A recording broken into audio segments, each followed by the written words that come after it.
नमस्कार बालदोस्तांनो, मी दीपाली पाटील माझ्या E2A अर्थातच एज्युकेशन टू ऑल हे यूट्यूब चॅनलवर तुमचं सगळ्यांचं स्वागत करते. विद्यार्थी मित्रांनो, टेन्स अंतर्गत आपण गेल्या 3 दिवसांपासून प्रेझेंट टेन्स बघत आहोत. मग आपण सुरुवातीला बघितला सिम्पल प्रेझेंट टेन्स, नंतर प्रेझेंट परफेक्ट टेन्स आणि नंतर काल आपण बघितला प्रेझेंट कंटिन्युअस टेन्स आणि आता आपण बघत आहोत प्रेझेंट परफेक्ट प्रोग्रेसिव्ह टेन्स. प्रोग्रेसिव्हच्या ऐवजी आपण कंटिन्युअस टेन्स पण म्हणू शकतो, चालू पूर्ण वर्तमान काळ.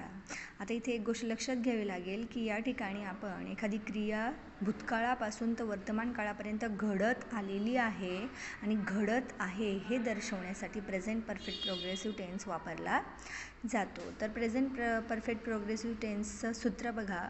सब्जेक्ट एव्हाना तुमच्या लक्षात आलंच असेल आता की सब्जेक्ट म्हणजे कर्ता. कर्त्याच्या पुढे लावायचं हॅव हॅजचं योग्य रूप, नंतर been plus verb plus ING. व्हर्बला ING लागलं त्याला आपण जिरंड फॉर्म म्हणतो, हे लक्षात घ्या. आता इथे फक्त निवडक 10 एक्झाम्पल्स घेतलेले आहेत आणि त्यांच्यावरून आपण या काळाची रचना समजून घेऊया. बघा पहिलं आता वाक्य, आय हॅव बीन रायटिंग, मी लिहत आहे. We have been writing, you have been writing, you have been writing. हे 2 वाक्य घेतलेले आहेत कारण तुम्हाला एव्हाना लक्षात आलेलंच असेल की यू आणि यूची 2 रूपं असतात. एक यू म्हणजे द्वितीय पुरुषी एकवचनी करता आणि एक यू म्हणजे तृतीय पुरुषी अनेकवचनी करता, द्वितीय पुरुषी अनेकवचनी करता.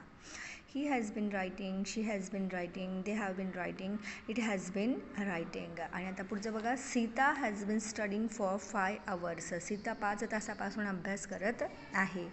क्रिया सुरू आहे, अजून संपलेली नाही, चालू पण आहे आणि पूर्ण पण होत आहे. I have been writing since morning, मी सकाळपासून लिहित आहे. She has been learning to play Casio for 3 years. ती कॅसिओ वाजवायचं 3 वर्षांपासून शिकत आहे.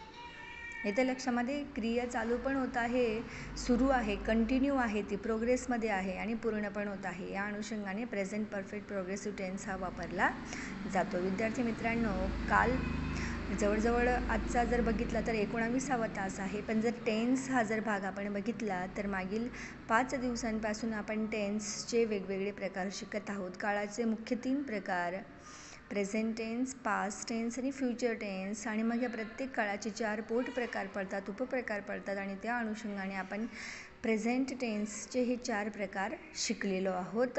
फक्त इन शॉर्ट तुम्हाला समजावून सांगण्याचा प्रयत्न केलेला आहे. तुम्ही ह्या सूत्रांवरून वाक्य बनवा आणि प्रॅक्टिस जोरदार सुरू ठेवा. भेटूया उद्या आता आपण पुढील पास्ट टेन्स या नवीन प्रकारासह. चॅनलला लाईक, शेअर आणि सबस्क्राईब करायला विसरू नका. धन्यवाद.